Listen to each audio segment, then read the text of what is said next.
Now notice the attitude that is behind the act.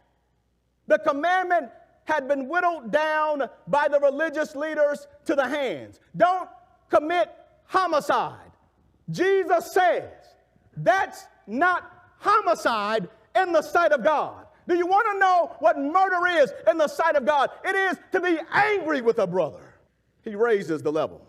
That word anger in the Greek text is orgizo. It means to provoke. It means to arouse. It means to have anger or to have a settled opposition against someone else. Now, anger can be used in a positive sense.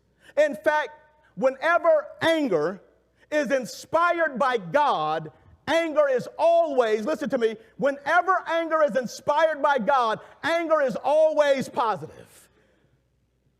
The psalmist said in Psalm chapter 69, verses 9, zeal for your house has consumed me. There are times where we are supposed to be enraged. You should be mad when sin enters into the believing community. You should be mad and upset when sin seeks to disrupt relationships. You should be mad when two people can't get along because they've allowed sin to divide them. You should be upset whenever sin is in the picture, and it should be a righteous sort of indignation. Don't be angry because the one who was angry will be guilty before the court. And then he ups the ante. Whoever says to his brother, you good for nothing, shall be guilty of the Supreme Court. That is the Sanhedrin. That is the high court of the day. Those who say you good for nothing will be brought before the Supreme Court, and those who say you fool shall be guilty enough to go into the fiery hell. Notice the progression.